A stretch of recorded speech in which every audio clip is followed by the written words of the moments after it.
ಮನರೇಗಾ ರದ್ದತಿ, ಬಡವರ ಬೆನ್ನಿಗೆ ಚೂರಿ. ಪಂಚಾಯತ್ ಅಧಿಕಾರ ಕಿತ್ತುಕೊಳ್ಳುವ ಕೇಂದ್ರದ ಯತ್ನ. ಸಚಿವ ಮಂಕಾಳ್ ವೈದ್ಯ ಆಕ್ರೋಶ. ನಾವು ಸಾಮಾನ್ಯ ಜನರು, ಬಡವರು ನಮ್ಗೆ ಅವಕಾಶ ಕೊಟ್ಟರೆ, ಅವಕಾಶ ಕೊಟ್ಟಿದ್ದಕ್ಕೆ ಋಣ ತೀರಿಸಬೇಕು. ಅವರ ಅವಕಾಶವನ್ನು ಕಿತ್ಕೊಳ್ತಾ ಇದ್ದಾರೆ ಬಿಜೆಪಿ ಸರ್ಕಾರ. ಅದನ್ನು ಉಳಿಸಬೇಕು. ಅವ್ರ ಹಕ್ಕನ್ನು, ಆ ಸಾಮಾನ್ಯ ಜನರು, ಬಡವರು, ಆ ಪಂಚಾಯತ್ ಅಲ್ಲಿ ಇರುವಂಥ ಹಕ್ಕನ್ನು ನಾವು ಅವರಿಗೆ ಕೊಡಬೇಕು ಅನ್ನುವಂಥ ಉದ್ದೇಶ. ಇದು ಬಿಟ್ಟು ಬೇರೆ ಯಾವ ಉದ್ದೇಶನೂ ಇಲ್ಲ.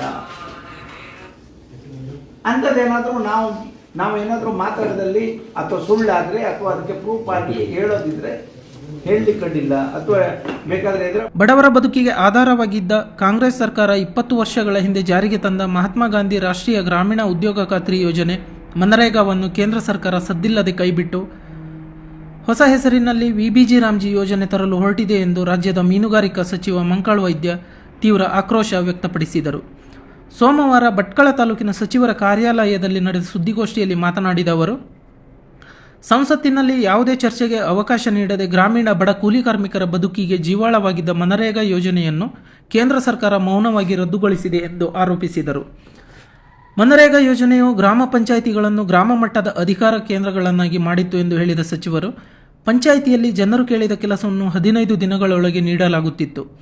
ಯಾವುದೇ ಗುತ್ತಿಗೆದಾರರ ಮಧ್ಯಸ್ಥಿಕೆ ಇಲ್ಲದೆ ಕೆಲಸ ಮಾಡಿದ ಫಲಾನುಭವಿಗಳಿಗೆ ನೇರವಾಗಿ ಹಣ ಅವರ ಖಾತೆಗೆ ಜಮೆಯಾಗುತ್ತಿತ್ತು. ಇದು ಬಡವರ ಗೌರವದ ಬದುಕಿಗೆ ಭದ್ರತೆ ನೀಡಿದ ಕಾನೂನು ಎಂದು ಸ್ಪಷ್ಟಪಡಿಸಿದರು. ಆದರೆ ಈಗ ಆ ನಿಯಮಗಳನ್ನೇ ಬದಲಿಸಿ ಯೋಜನೆಗೆ ವಿಬಿಜಿ ರಾಮ್ಜಿ ಎಂದು ಹೆಸರು ಬದಲಾಯಿಸಿರುವುದಾಗಿ ಟೀಕಿಸಿದ ಅವರು, ಈ ಹಿಂದೆ ಗ್ರಾಮಸಭೆಯಲ್ಲಿ ಅಧ್ಯಕ್ಷರು ಹಾಗೂ ಸದಸ್ಯರು ಗುರುತಿಸಿದ ಕೆಲಸಗಳನ್ನು ಗ್ರಾಮಸ್ಥರಿಗೆ ನೀಡಲಾಗುತ್ತಿತ್ತು. ಇಂದು ಯಾವ ಪಂಚಾಯಿತಿಗೆ ಯಾವ ಕೆಲಸ ಕೊಡಬೇಕು ಎಂಬ ತೀರ್ಮಾನ ದೆಹಲಿಯಲ್ಲೇ ಆಗುತ್ತಿದೆ. ಇದು ಪಂಚಾಯತ್ ರಾಜ್ ವ್ಯವಸ್ಥೆಗೆ ಮಾಡಿದ ದೊಡ್ಡ ಅನ್ಯಾಯ ಎಂದು ಕಿಡಿಕಾರಿದರು. ರಾಜ್ಯದ ಪ್ರತಿಯೊಂದು ಪಂಚಾಯತ್ ಹಾಗೂ ತಾಲೂಕಿನಿಂದ ಈ ಹೊಸ ಯೋಜನೆಯನ್ನು ವಿರೋಧಿಸಲಾಗುವುದು ಎಂದು ಘೋಷಿಸಿದ ಸಚಿವ ಮಂಕಾಳ್ ವೈದ್ಯ, ಈ ನಿರ್ಧಾರವನ್ನು ಕೇಂದ್ರ ಸರ್ಕಾರ ಕೂಡಲೇ ಕೈಬಿಡಬೇಕು ಎಂದು ಆಗ್ರಹಿಸಿದರು. ಮನರೇಗಾ ಯೋಜನೆಯಿಂದ ಬಡವರಿಗೆ ನೇರ ಲಾಭವಾಗುತ್ತಿತ್ತು ಎಂದು ಹೇಳಿದ ಅವರು, ಪ್ರತಿದಿನದ ಕೆಲಸಕ್ಕೆ 370 ರೂಪಾಯಿ ವೇತನ ಸಿಗುತ್ತಿತ್ತು. ಆದರೆ ಈಗ ಗುತ್ತಿಗೆದಾರರ ಮೂಲಕ ಕೆಲಸ ಮಾಡುವ ವ್ಯವಸ್ಥೆ ತರಲಾಗುತ್ತಿದೆ. ಇದರಿಂದ ಬಡವರು ಮತ್ತೆ ಶ್ರೀಮಂತರ ಕೈಕೆಳಗೆ ಜೀತದಾಳಾಗಿ ದುಡಿಯುವ ಪರಿಸ್ಥಿತಿ ನಿರ್ಮಾಣವಾಗುತ್ತದೆ ಎಂದು ಆತಂಕ ವ್ಯಕ್ತಪಡಿಸಿದರು. ನಾವು ಸ್ವತಂತ್ರ ದೇಶದ ನಾಗರಿಕರು. ನಮ್ಮ ಪಂಚಾಯಿತಿಯಲ್ಲಿ ನಮಗೆ ಬೇಕಾದಾಗ ಕೆಲಸ ಕೇಳಿದಾಗಲೇ ಸಿಗಬೇಕು. ಹಿಂದಿನ ಮನರೇಗಾ ಕಾನೂನು ಸರಿಯಾಗಿತ್ತು ಎಂದು ಅವರು ಪುನರುಚ್ಚರಿಸಿದರು. ಮಹಾತ್ಮ ಗಾಂಧೀಜಿಯ ಹೆಸರನ್ನು ಈ ಯೋಜನೆಗೆ ಇಟ್ಟು ಬಡವರಿಗೆ ಉದ್ಯೋಗ ನೀಡುವ ಉದ್ದೇಶದಿಂದಲೇ ಈ ಯೋಜನೆಯನ್ನು ಜಾರಿಗೆ ತರಲಾಗಿತ್ತು ಎಂದು ನೆನಪಿಸಿದ ಸಚಿವರು, ನಾವು ಸಾಮಾನ್ಯ ಜನರು, ಬಡವರು ನಮ್ಗೆ ಅವಕಾಶ ಕೊಟ್ಟರೆ, ಅವಕಾಶ ಕೊಟ್ಟಿದ್ದಕ್ಕೆ ಋಣ ತೀರಿಸಬೇಕು. ಅವರ ಅವಕಾಶವನ್ನು ಕಿತ್ಕೊಳ್ತಾ ಇದ್ದಾರೆ ಬಿಜೆಪಿ ಸರ್ಕಾರ. ಅದನ್ನು ಉಳಿಸಬೇಕು. ಅವ್ರ ಹಕ್ಕನ್ನು, ಆ ಸಾಮಾನ್ಯ ಜನರು, ಬಡವರು, ಆ ಪಂಚಾಯತ್ ಅಲ್ಲಿ ಇರುವಂಥ ಹಕ್ಕನ್ನು ನಾವು ಅವರಿಗೆ ಕೊಡಬೇಕು ಅನ್ನುವಂಥ ಉದ್ದೇಶ. ಇದು ಬಿಟ್ಟು ಬೇರೆ ಯಾವ ಉದ್ದೇಶನೂ ಇಲ್ಲ. ಅಂಥದ್ದೇನಾದರೂ ನಾವೇನಾದರೂ ಮಾತಾಡೋದಲ್ಲಿ ಅಥವಾ ಸುಳ್ಳಾದರೆ ಅಥವಾ ಅದಕ್ಕೆ ಪ್ರೂಫ್ ಆಗಿ ಹೇಳೋದಿದ್ರೆ ಹೇಳಲಿಕ್ಕಿಲ್ಲ, ಅಥವಾ ಬೇಕಾದರೆ ಎದುರ ಬದ್ರ ಕೂತ್ಕೊಂಡು ಚರ್ಚೆ ಮಾಡಲಿಕ್ಕೂ ನಾವು ರೆಡಿ ಇದ್ದೇವೆ. ಈ ರಾಜ್ಯದ ಜನರಿಗೋಸ್ಕರ, ಈ ಜಿಲ್ಲೆ ಜನರಿಗೋಸ್ಕರ, ಈ ಕ್ಷೇತ್ರದ ಜನರಿಗೋಸ್ಕರ. ಇದರಲ್ಲಿ ಯಾವುದೇ ವ್ಯತ್ಯಾಸ ಇಲ್ಲ. ದಯವಿಟ್ಟು ನಿಮ್ಮಲ್ಲಿ ವಿನಂತಿ ಮಾಡಿಕೊಳ್ತಾನೆ, ಕಟ್ಟ ಕಡೆ ವ್ಯಕ್ತಿಗೆ ನಾವು ಮಾಡಿದ ಕಾನೂನು, ನಾವು ಮಾಡಿದ ಏನು ಸಾಮಾನ್ಯ ಜನಕ್ಕೆ, ಬಡವರಿಗೆ ಸಹಾಯ ಆಗುವಂಥದ್ದು, ಈಗ ಮಾಡಿದ ಕಾನೂನು ನೀವೆಲ್ಲ ತಿಳಿದವರಿದ್ದೀರಿ. ನಾನೇನು 1%, 2% ಮಾತಾಡಿರುವೆ. ಇದರಲ್ಲಿ ಮತ್ತೆ 90% ಇದೆ, 99% ಇದೆ.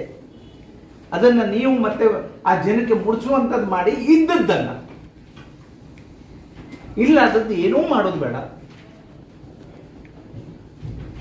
ನಮ್ಮ ಹಕ್ಕನ್ನು ನಮಗೆ ಕೊಡಿ,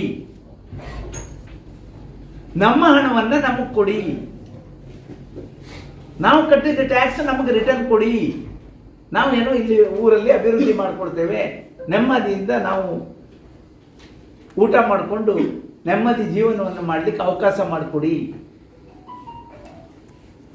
ನಮ್ಮ ಜನ ನಾನು ದುಡ್ದಿದ್ದು ಕೇಳ್ತಾ ಇಲ್ಲ, ಅವ್ರು ಕಟ್ಟಿದ್ದ ಟ್ಯಾಕ್ಸ್ ಅವ್ರಿಗೆ ಮತ್ತೆ ಪುನಃ ತಂದು ಅಭಿವೃದ್ಧಿ ಮಾಡಿ ಅಂತ ಕೇಳ್ತಾ ಇದ್ದಾರೆ.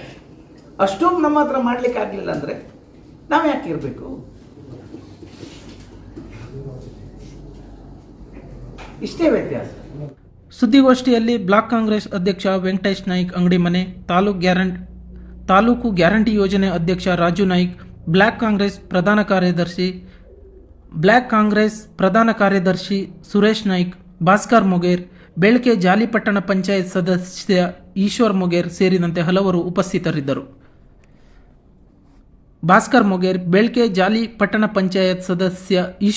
ಸೇರಿದಂತೆ ಹಲವರು ಉಪಸ್ಥಿತರಿದ್ದರು. ಕರಾವಳಿ ಸಮಾಚಾರ ನ್ಯೂಸ್ ಬ್ಯೂರೋ.